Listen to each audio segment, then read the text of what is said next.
Benvinguts a aquest espai fòrum. El títol que ens convoca avui ací és La psicoanàlisi front a l'exclusió social. Venim a presentar-vos el treball d'ECIS, que és una associació que és espai clínic d'intervenció sociocomunitària. Primer vos presento els companys que parlaran. En primer lloc ens parlarà Eduardo Godoy sobre l'acompanyament terapèutic i el seu desenvolupament històric. Ell és psicòleg, tutor de pràctiques de psicologia, ha treballat al centre científic de la UPV i m'interessa ressaltar que va treballar durant 5 anys en un hospital de dia en Buenos Aires. Experiència encaminada a una altra clínica, un saber fer no tan institucional que s'aproxima a l'acompanyament terapèutic en tant que fomenta l'autonomia de la persona i la possibilitat de reconduir-se en la seva vida quotidiana.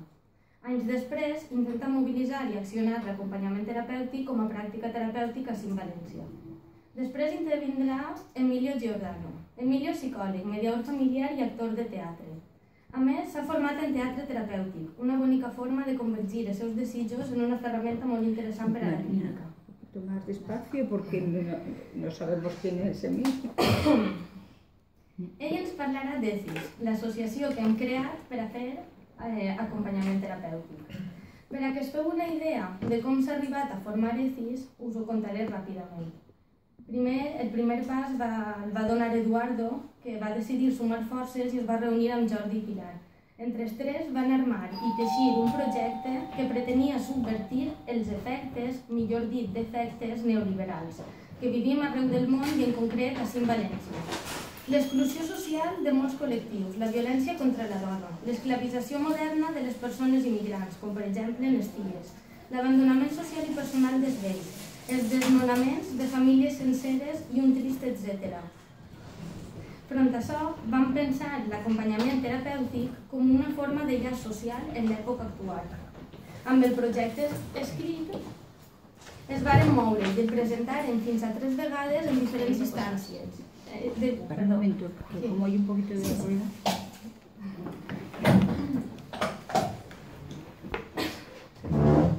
Pero esto hay que ponerlo más hacia adelante, si no. Palmira, hacia adelante, si no, que detrás no cabe.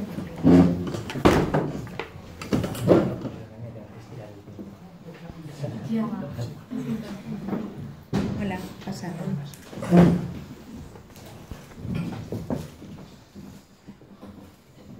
Estava contant com hem arribat a constituir l'associació ECIS, que ara ens ho parlaran Emilio i Eduardo. En un primer moment van reunir Jordi, Pilar i Eduardo i entre els tres van armar i teixir un projecte que pretenia subvertir els efectes, millor dit, defectes neoliberals que vivim arreu del món, i en concret a València. L'exclusió social de molts col·lectius, la violència contra la dona, l'esclavització moderna de les persones immigrants, per exemple en les TIEs, l'abandonament social i personal dels vells, els desnonaments, que són desahucios, de famílies senceres i un trist etc. Front a això, vam pensar en l'acompanyament terapèutic com una forma de llaç social en l'època actual. Amb el projecte escrit es varen moure i el presentaren fins a 3 vegades en diferents instàncies. Totes les vegades el van rebutjar.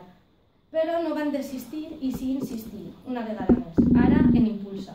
Aquesta vegada el van aprovar i ens van donar una oportunitat, rebent una part de les ajudes econòmiques que Impulsa destina a iniciatives socials. Per a qui no conega Impulsa, es tracta d'una iniciativa de l'Institut 25M que utilitza els excedents salarials dels càrrecs públics de Podem per dedicar-los a propostes i iniciatives socials. Ara sí, amb un projecte i recursos, vam anar sumant-nos a l'equip de treball diferents persones, que hem començat a funcionar gràcies als esforços i a les ganes de treballar de tothom. Vull agrair a tots els que fins al moment han participat d'alguna manera en ECIS i nombrar-los. Emilio, Eduardo, Palmira, Jordi, Bor, Dani, Juana, Juan, Teresa, Xema, Pilar i jo mateixa. I la Nelly. I Nelly està bé, m'ha votat. Crec que és una aposta molt interessant, on s'anuen els sabers i les inquietuds de cada un de nosaltres, aprofitant l'experiència dels més adults i l'obstinació i disposició dels jovensols. Abans de deixar pas als companys, citaré unes paraules d'una escriptora que personalment m'evoquen algo del lloc que ocupa l'acompanyant terapèutic. Tendría que haber alguien que nos apoye, que nos aliente, que a veces nos oponga a algo, alguien que comparta con nosotros, alguien que no sea ni nuestra sombra ni siquiera nuestro complemento, sino alguien por sí mismo, alguien que nos deje en completa libertad y que nos obligue, sin embargo, a ser plenamente lo que somos. Es Margarit Yourcenar en Memorias de Adriana. Y ahora Eduardo.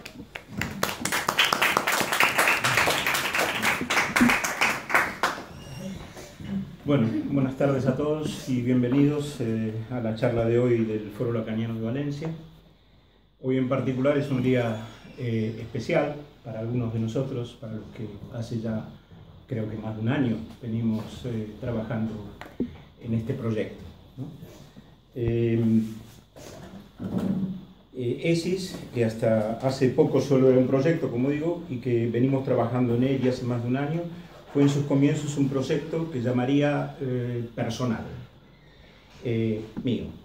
En su momento, en el 2014, presenté a la Generalitat Valenciana, a la Inspección y Ordenación Sanitaria Territorial, una propuesta de proyecto de acompañamiento terapéutico, con el cual obtuve el reconocimiento como psicólogo general sanitario.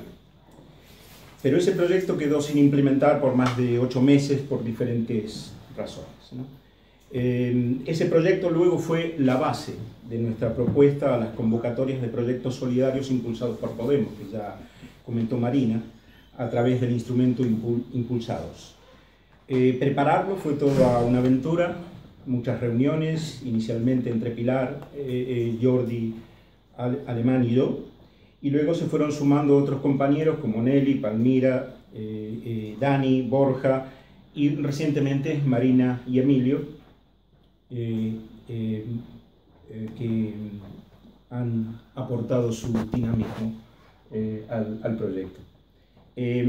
La idea de utilizar el dispositivo de acompañamiento terapéutico está relacionado con mi propia experiencia y mi trabajo como psicoterapeuta en el Hospital de Día Luisa C. de Gandulfo, en la provincia de Buenos Aires. Eso fue en el periodo que va desde 1984 a 1990. A partir de la lectura sobre el acompañamiento terapéutico en la actualidad, he conocido de la creciente difusión que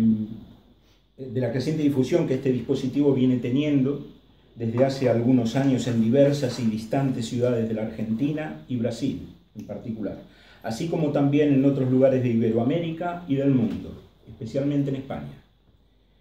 En España hay que mencionar los dos polos centrales del desarrollo del acompañamiento terapéutico, que son Madrid y Barcelona, Cataluña.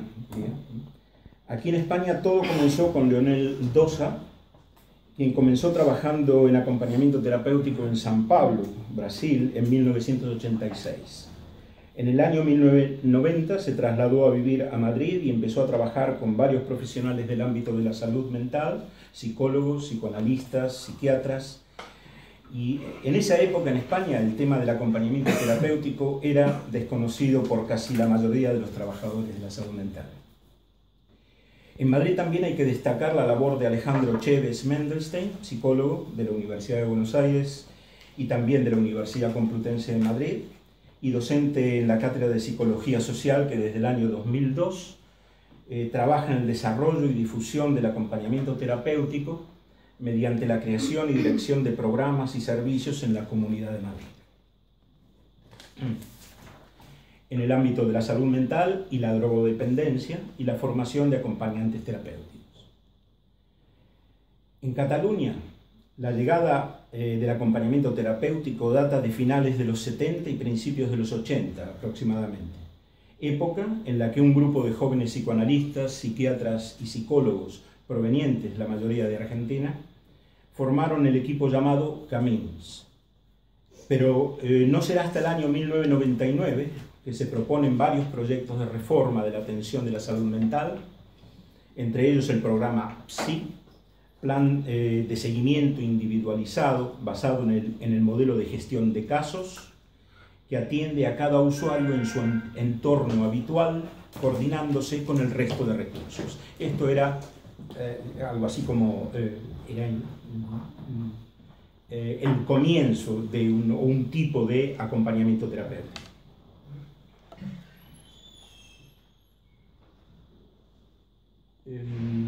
Así llega al momento actual. La asociación Altres Camins pasó a convertirse en acompañamiento terapéutico comunitario, en el 2010, centrándose en la actividad del acompañamiento terapéutico, y desde ahí se sigue dando servicio a los profesionales e instituciones que lo solicitan, ya sea ofreciendo atención directa o ofreciendo supervisión o formación. Por otra parte, en muchos países se han desarrollado recursos de características similares al acompañamiento terapéutico con diferentes denominaciones, las cuales suelen acentuar ciertos aspectos particulares en su implementación y su conceptualización, propios de la orientación clínica y de los sistemas de salud desarrollados en cada uno de esos lugares. A modo de ejemplo, puedo citar la función que en Francia denominan animateur, que según entiendo queda circunscrita al acompañamiento grupal ligado a actividades de recreación y esparcimiento. O aquello que en el Centro 388 de Quebec, en Canadá, define como interviniente clínico, función que allí se incluye especialmente como parte del dispositivo para el tratamiento de pacientes psicóticos. Lo primero que quiero comentar, y que considero es muy importante para situar el acompañamiento terapéutico, es lo relativo a su historia y de su aparición inicialmente en Argentina. Es relevante, en mi opinión, mencionar lo que tiene que ver con el contexto social e institucional en que se fue desarrollando esta práctica desde finales de los años 60. El segundo aspecto que quiero comentar es cómo estas circunstancias históricas, su mito de origen, diría, ha tenido implicancias teóricas y prácticas en lo que es hoy el acompañamiento terapéutico. Los comienzos fueron tiempos en que surgen fuertes iniciativas y experiencias comunitarias de prevención y asistencia que van a determinar la posibilidad de pensar intervenciones alternativas. Es un momento, además, donde se produce el crecimiento y la consolidación en Argentina de ese campo nuevo, el de la salud mental. En el libro que lleva por título Las huellas de la memoria, psicoanálisis y salud mental en Argentina desde los 60 y 70, se resalta el hecho de que en esos años el término campo de la salud mental surge como aglutinador de psiquiatras, psicólogos, psicoanalistas y demás profesionales relacionados con el trabajo clínico de pacientes psicóticos. Aquí, en este punto, quiero detenerme para hacer un comentario. Es que en el momento de escribir estas líneas recordé algunas discusiones en las reuniones periódicas, por supuesto de los días jueves, que manteníamos con el grupo de psicoterapeutas y supervisores en el hospital de día allí en Buenos Aires, en relación a la orientación clínica, entre otras tantas, que eran fundamentalmente de orden ético. El comentario que quiero hacer es el siguiente. Aquellos que nos introdujimos en la enseñanza de Lacan, sospechamos que no habría otra definición más adecuada para salud mental que la referida a la del orden público. Definición que explica la desconfianza, tal vez incluso en ocasiones el desdén que se manifiesta por la noción de salud mental desde el punto de vista psicoanalítico.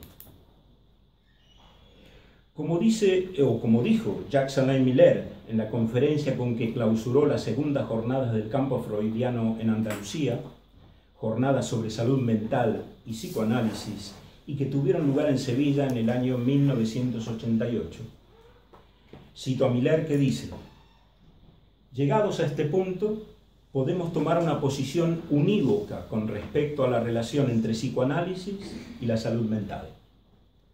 El psicoanalista, como tal, no es un trabajador de la salud mental, y quizás sea este precisamente el secreto del psicoanálisis. A pesar de lo que se pueda pensar y decir en términos de utilidad social para justificar ese trabajo, el secreto del psicoanálisis es que no se trata de salud mental. El psicoanálisis no puede ni dar ni prometer la salud mental.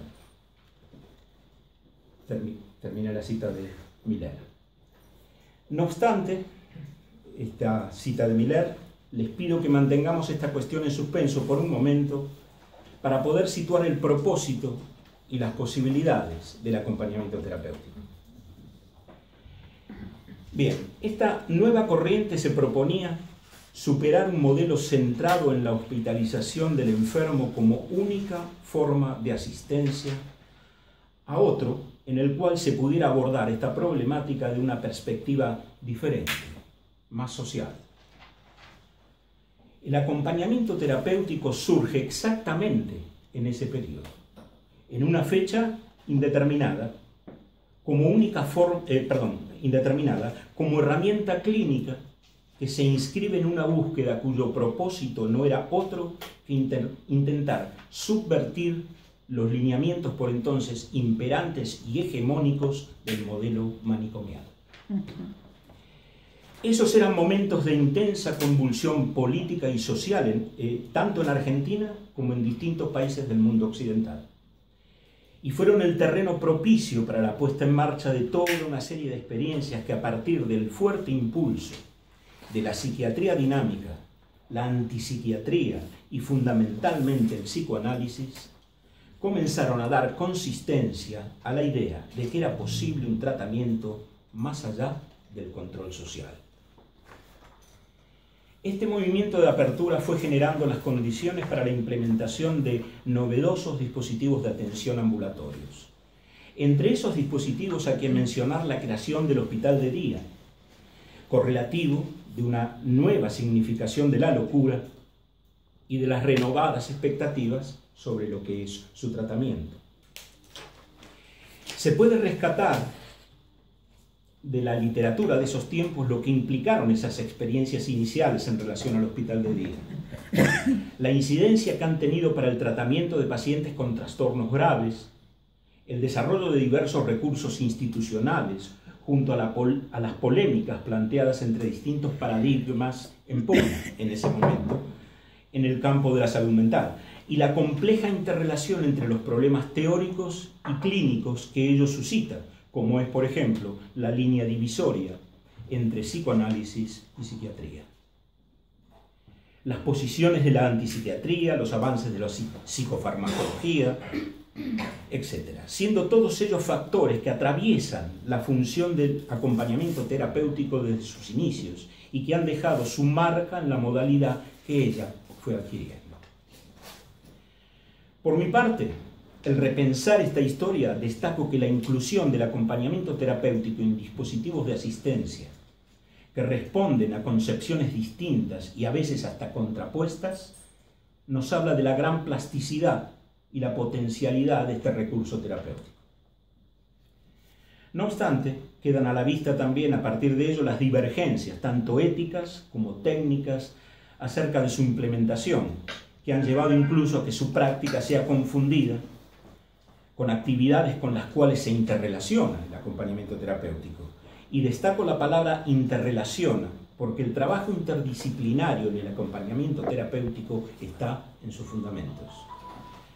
Como por ejemplo la confusión se puede generar como por ejemplo con la labor del psicólogo, el educador especial, el enfermero psiquiátrico, el trabajador social, etc.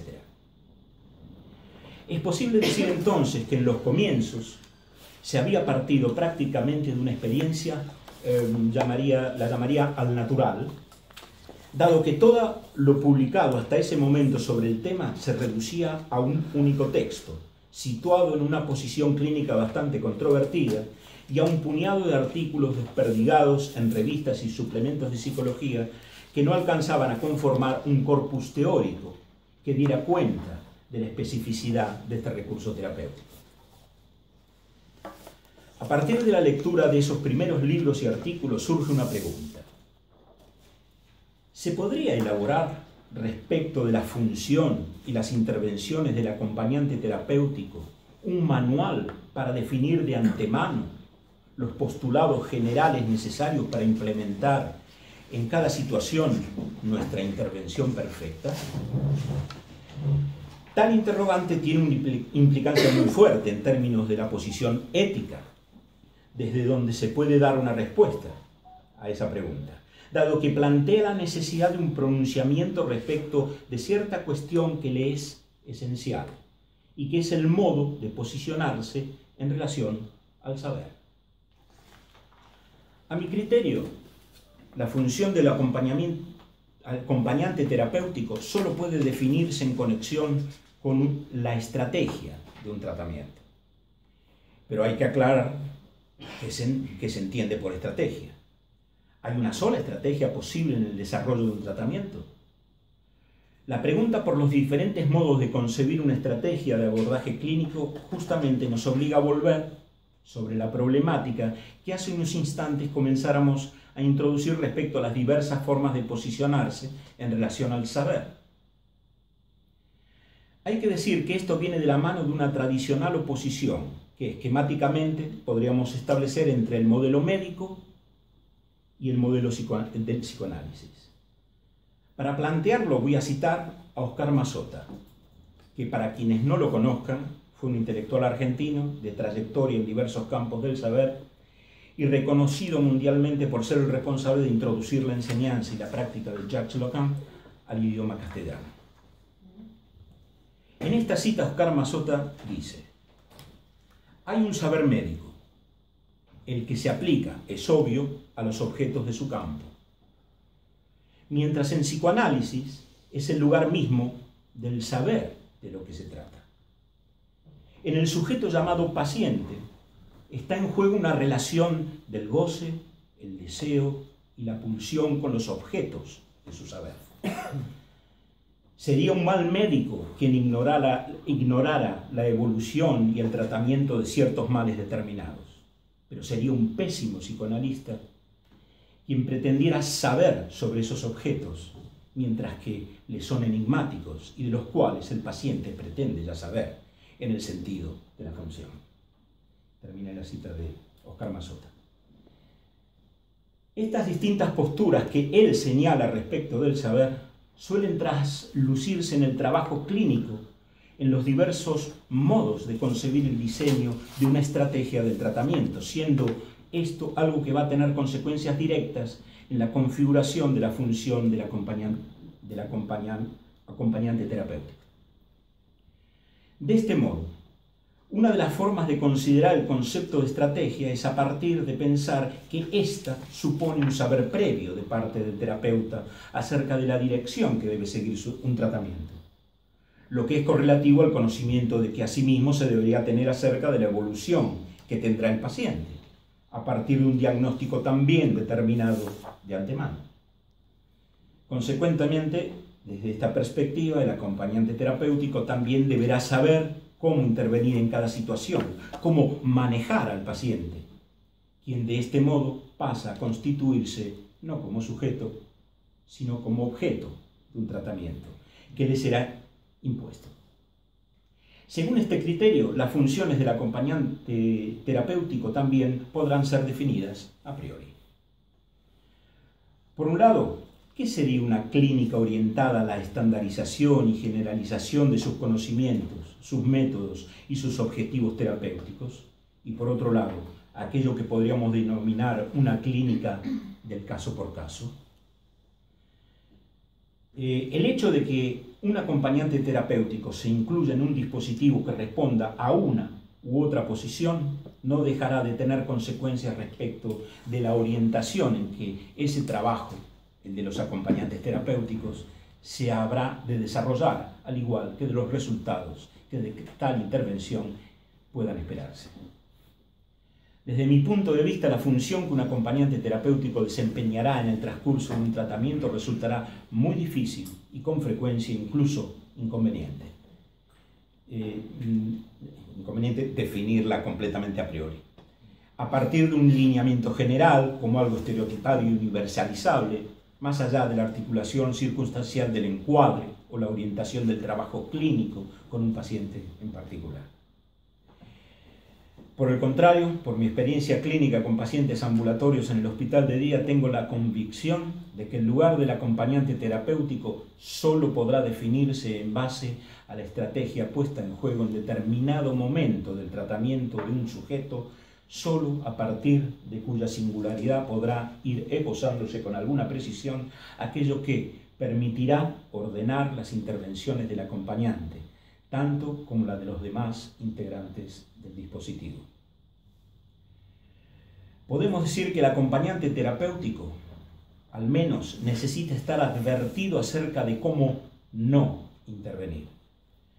No intervenir desde su subjetividad, en primer lugar, para lo cual resultará muy importante el recorrido realizado en su propio análisis, el trabajo en equipo y la supervisión. Y por último, considero fundamental que sus intervenciones no favorezcan la confusión de su lugar con las otras instancias del tratamiento. Es decir, hay cierto saber hacer que necesariamente debe ponerse en juego para que en cada caso pueda configurarse su campo específico de intervención. Ahora, en relación a la cuestión que señalé, que mantuviéramos en suspenso sobre la salud mental y su relación con el orden público, yo aquí no quiero ser arrogante, pero no veo por qué tendría que tener miedo de disentir o contradecir a Jacques Alain Miller. En algún aspecto más, cuando lo escuché a él mismo, en vivo y en directo, en una presentación en el aula magna de la Facultad de Filosofía y Letras en la Universidad de Buenos Aires, ya hace muchos años atrás, responderle a otro psicoanalista muy conocido, Gabriel Lombardi, que no tuviera miedo en contradecir a Lacan, que podía disentir con él. Con esto quiero decir que tengo la hipótesis de que es posible un abordaje diferente al del control social. Estoy de acuerdo con que el psicoanálisis no puede dar ni prometer la salud mental, pero esto no nos impide intervenir. Pienso que el acompañamiento terapéutico puede ser una praxis que sea psicoanalítica, una praxis desde la cual nuestra orientación a una clínica y una escucha del psicoanálisis es posible. Quiero agregar que este cambio de paradigma que hemos visto producirse a lo largo de la historia del acompañamiento terapéutico no se limita solamente al campo de la psicosis, sino que actualmente se hace extensivo al abordaje de otros pacientes que pasan a poblar ciertas áreas clínicas que paulatinamente se fueron delimitando en su especificidad, las cuales presentan con frecuencia sus propios desafíos, urgencias y complicaciones. Podemos mencionar entre ellas el trabajo con niños y adolescentes con trastornos severos como el autismo, el retraso mental y la psicosis infantil, los trastornos de la alimentación, las adicciones, el alcoholismo y otras patologías de consumo. El tratamiento de pacientes oncológicos, terminales, de la tercera edad y con trastornos neurológicos graves como epilepsias, demencias y Alzheimer, a las que podríamos agregar unas cuantas afecciones más. Bueno, aquí he terminado. Le paso la palabra a mi compañero Emilio.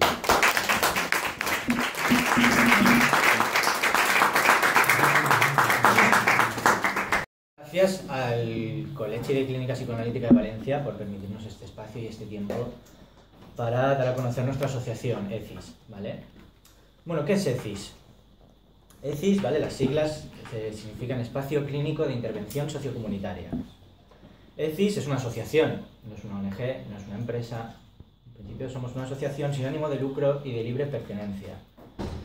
El espíritu un poco con el que nace ECIS es, en fin, centrar sus esfuerzos en la lucha contra la exclusión social, ¿de acuerdo? Y, en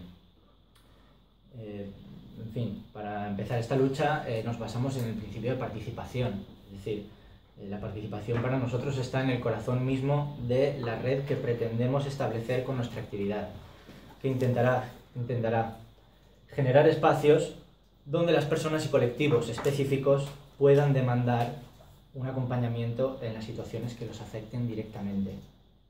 Es decir, intentamos llegar un poco a esos espacios que otros colectivos e instituciones públicas no llegan, ¿de acuerdo?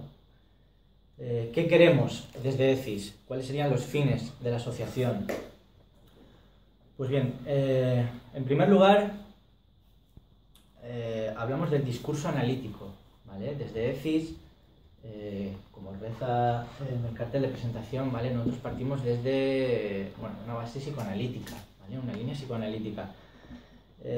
Intentamos mantener vigente la apuesta por el discurso analítico como tal, poniéndolo al servicio de la comunidad, ¿vale? Sí que es verdad que quizá el discurso analítico se atribuye o se relaciona demasiado con un servicio elitista, a lo mejor, ¿no? En el sentido de que, bueno, no está al alcance de todo el mundo. Pues bueno, nosotros queremos un poco darle la vuelta a ese aspecto y queremos hacerlo llegar a la comunidad misma, ¿no? Allá donde la necesidad lo demande.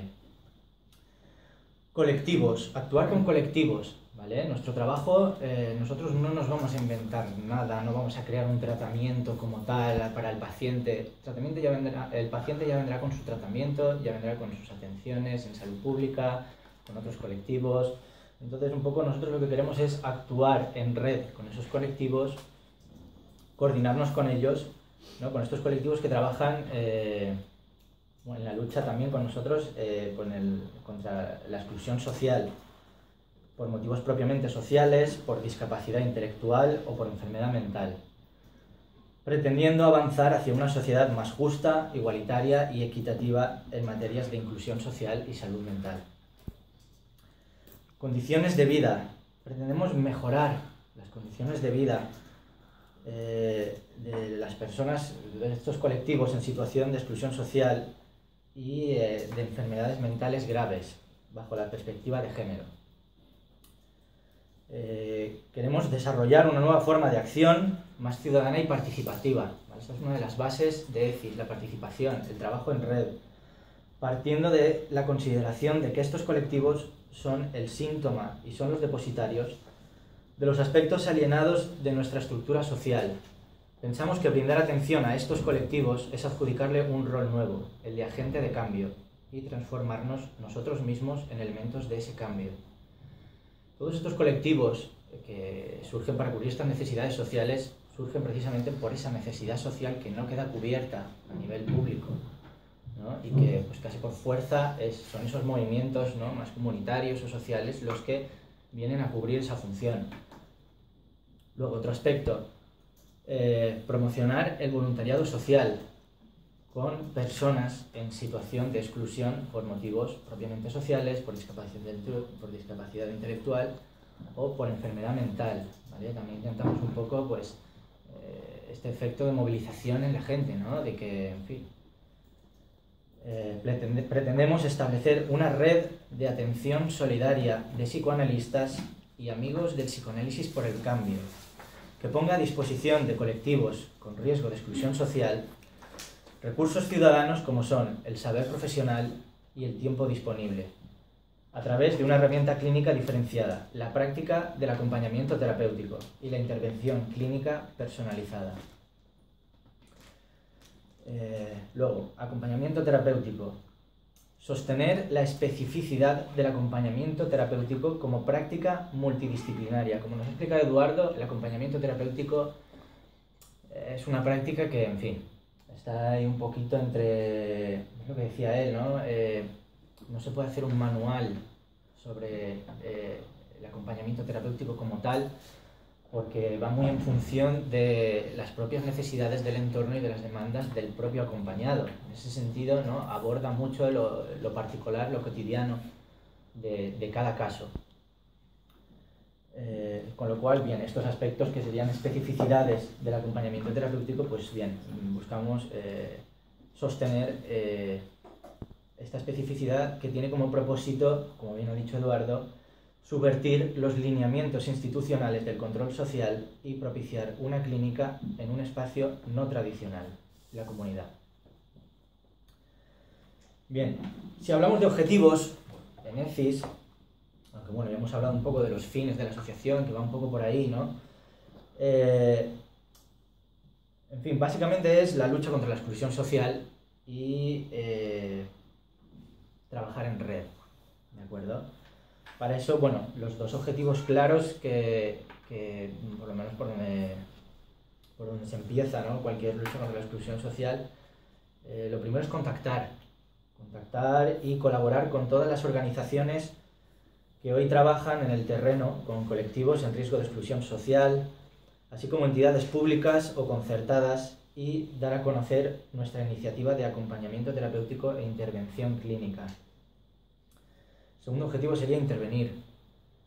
Intervenir en el terreno, estableciendo el encuadre necesario para el acompañamiento terapéutico, a través de actividades pensadas para cada individuo y acorde a los distintos momentos del proceso de tratamiento, coordinadas y supervisadas por nuestro grupo de psicoanalistas y amigos de Psicoanálisis por el Cambio, que engloba profesionales como psicólogos, psicoanalistas, psiquiatras, educadores sociales, trabajadores sociales, psicólogos, ¿de acuerdo? En este grupo tenemos la suerte de contar en el CIS con profesionales de distintos campos, de distintos ámbitos, que pensamos que es clave y vital para, en fin, coordinar todo lo que sería el trabajo terapéutico en equipo, más allá de que un acompañado tenga un acompañante.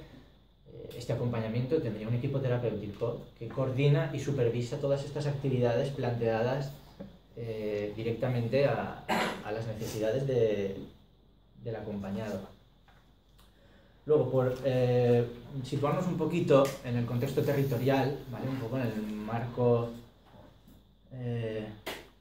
sociodemográfico, nuestro ámbito de intervención es la Comunidad Valenciana. Y bueno, por daros un poco de datos así estadísticos, poblacionales, ¿vale? Para situar un poco desde dónde surge la necesidad, ¿no? Que para ECIS, en fin, vemos que tiene. La Comunidad Valenciana cerró en el 2014 con una población aproximada de 5 millones de personas, ¿de acuerdo? De la cual la población femenina es ligeramente mayoritaria, con casi un 51%, ¿vale? Está bastante parejo, pero bueno, es un dato a tener en cuenta. Luego, la Comunidad Valenciana supera la media nacional de exclusión social. El riesgo de pobreza y exclusión social en la Comunidad Valenciana se sitúa en el 32%, mientras que la media nacional está entre el 24 y el 28%. ¿Vale? Según los resultados del informe elaborado por la Fundación para el Fomento de Estudios Sociales y Sociología Aplicada y Cáritas. Los recortes en sanidad, en salud mental, impiden la asistencia a enfermos con trastornos graves. Faltan camas, falta personal para atender a los pacientes. La situación de las unidades de salud mental en España es cada vez más deficitaria, lo que está llevando a que no se preste una adecuada atención a los enfermos mentales, incluso a quienes sufren un trastorno mental grave. Así lo ha denunciado el Observatorio para la Salud Mental. La atención a la salud mental en el Servicio Nacional de Salud se encuentra en estado agónico, ya que el modelo de atención que impera no tiene en cuenta la visión comunitaria. La salud es un derecho cuya atención debe abordarse desde un modelo sociocomunitario. Distintas asociaciones reclaman a la Generalitat el cese de la segregación de los pacientes, lo que dificulta su recuperación e integración en la comunidad. Desde la Plataforma en Defensa de los Servicios Públicos de Salud Mental de Valencia, apuntaban que las enfermedades mentales son las olvidadas del sistema sanitario. Otra crítica fue la creciente institucionalización y segregación de estas personas, lo que las estigmatiza y vulnera sus derechos fundamentales. Vamos a pasar a hablar de lo que sería el equipo de acompañamiento terapéutico como tal, ¿vale? Lo que os he comentado antes de que es algo que engloba no solo a la persona que acompaña, no solo al acompañante, sino a todo un equipo que está detrás. Entonces, a ver,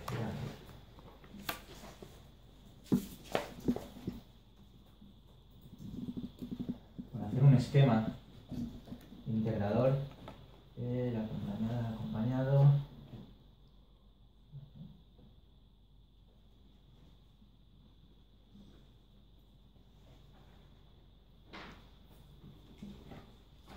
Así tendríamos la diada de acompañado-acompañante, ¿de acuerdo? Y luego tendríamos los agentes sociales y todo el contexto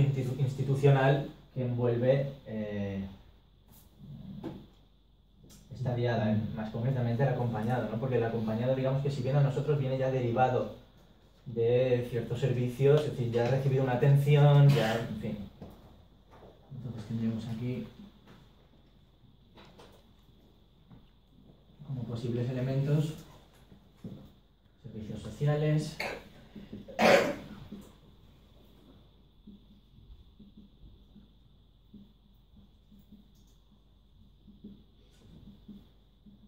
centro de salud mental,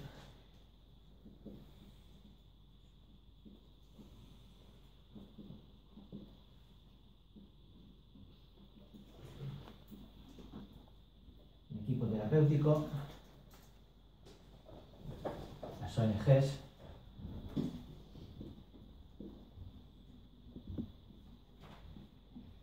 la familia, ¿de acuerdo? Todos estos agentes estarían interrelacionados entre sí.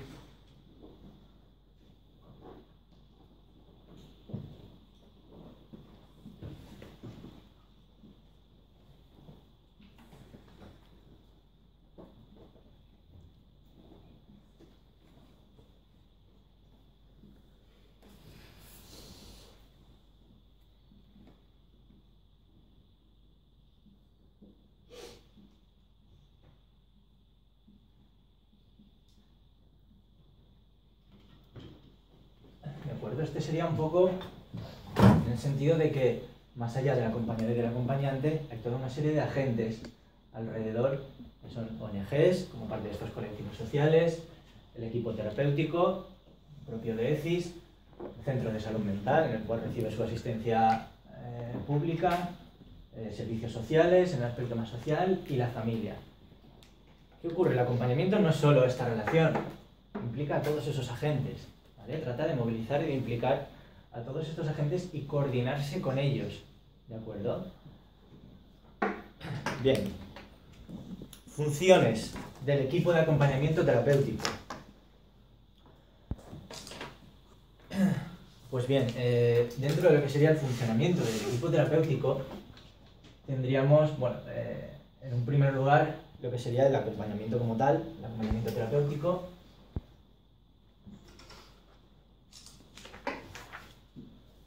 En el que, bueno, estarían implicados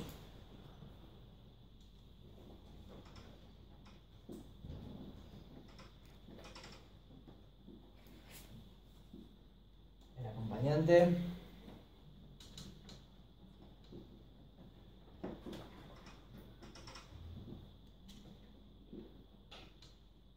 el acompañado, el vínculo que se establece entre el acompañante y el acompañado, y el encuadre terapéutico. Este encuadre terapéutico sería un poco el marco que plantearíamos desde el equipo terapéutico, teniendo en cuenta, en fin, pues toda la información que tenemos disponible de todos los agentes de cambios implicados y de las propias necesidades del acompañado. Este encuadre terapéutico, ahí se englobarían todas estas actividades que, en fin, ya con el acompañado en particular y a caso por caso, pues se verían cuáles son las actividades que desde el acompañamiento no pueden cubrir esas posibles necesidades. Bien, el acompañamiento terapéutico, luego tendríamos, voy a poner aquí, la función de coordinación, en la que estarían implicados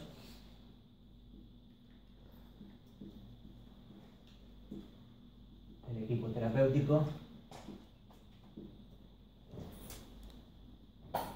el propio encuadre terapéutico,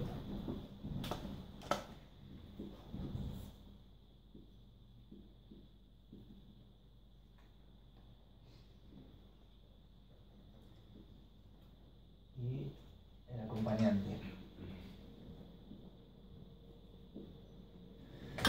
Y por último tendríamos la función de supervisión,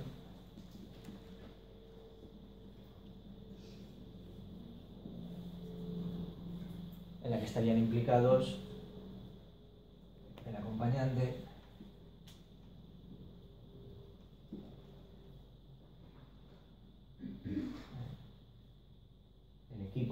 terapéutico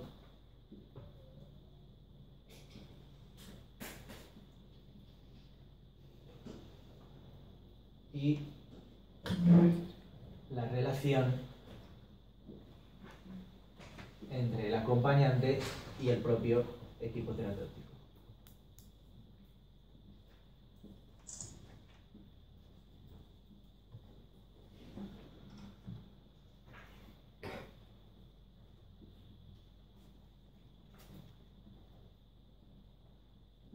Es decir, que toda la función de acompañamiento terapéutico no se queda solamente en ese espacio de tiempo en el cual el sujeto está siendo acompañado, sino que detrás habría todo un marco en el cual se coordinan todas las funciones, todas las actividades que se van a realizar con respecto al acompañamiento y luego una supervisión de ese propio encuadre terapéutico, que hay que ir regulando según vaya avanzando el acompañamiento terapéutico, si las prácticas en fin manteniendo su efecto y cómo podemos ir adaptándolas un poco a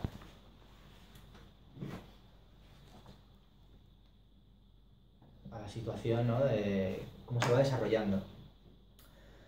Bien, el acompañamiento terapéutico como tal, ¿de acuerdo? Ya lo ha comentado antes Eduardo, el espacio en el que trabaja el acompañamiento terapéutico es lo cotidiano de la persona, ¿vale? Su entorno más próximo, es lo que intenta adaptar la intervención al entorno del acompañado, ¿vale? En este sentido,